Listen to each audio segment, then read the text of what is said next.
आज के इस वीडियो में जानेंगे बहुत ही सरल तरीके से न्यू टैक्स रेजीम और ओल्ड टैक्स रेजीम में कितना इनकम आपका टैक्स फ्री होता है।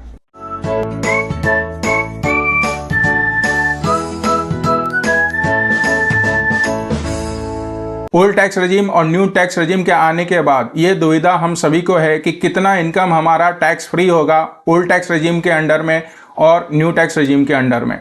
ओल्ड टैक्स रेजीम की अगर हम बात करें तो basic exemption limit general citizens के लिए 2.5 लाख रुपए की है और यही लिमिट सीनियर सिटीजन्स के लिए 3 लाख रुपए की है।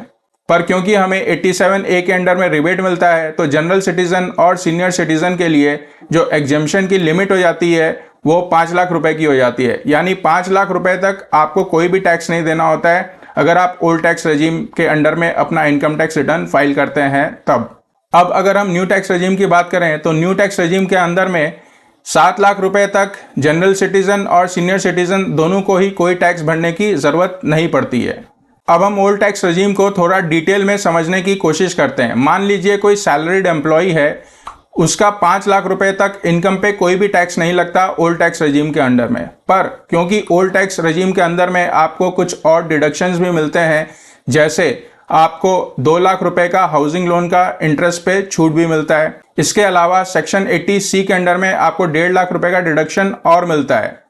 अगर आप अपने बच्चों की स्कूल फीस भरते हो, LIC प्रीमियम भरते हो, हाउसिंग लोन का प्रिंसिपल पे करते हो, तो ये सारे डिडक्शन 80C के अंदर में आते हैं और इस पे आपको टोटल में 1.5 लाख रुपए का डिडक्शन और मिलता है सेक्शन 80C के अंडर में। प्लस क्योंकि आप सैलरीड एम्प्लॉय हो तो 50,000 रुपए का स्टैंडर्ड डिडक्शन भी मिलेगा और साथ ही 25,000 रुपए का सेक्शन 80D के अंदर में अगर आप हेल्थ इंश्योरेंस भरते हो तो मैक्सिमम 25,000 रुपए का डिडक्शन आपको इस सेक्शन के अंदर भी मिलता है। तो टोटल में 5 लाख प्लस 4.25 लाख यानी कि 9.25 लाख रुपए तक ओल्ड टैक्स रेजीम के अंदर में आपको बिल्कुल भी सरकार को टैक्स देने की जरूरत नहीं है। इसी चीज को अगर हम न्यू टैक्स रेजीम के अंदर में समझें तो न्यू टैक्स रेजीम में सैलरीड एम्प्लॉयज को स्टैंडर्ड डिडक्शन तो 50,000 रुपए का मिलता है, पर इसके अलावा उसे और कोई डिडक्शन नहीं मिलता। तो 7.5 लाख रुपए तक ही उसकी इनकम टैक्स फ्री मानी जाती है न्यू टैक्स रेजीम के अंदर में।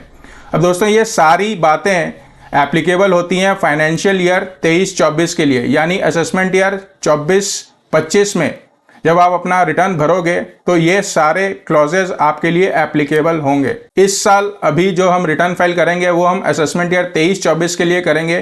23-24 के लिए ये प्रोविजंस एप्लीकेबल नहीं है।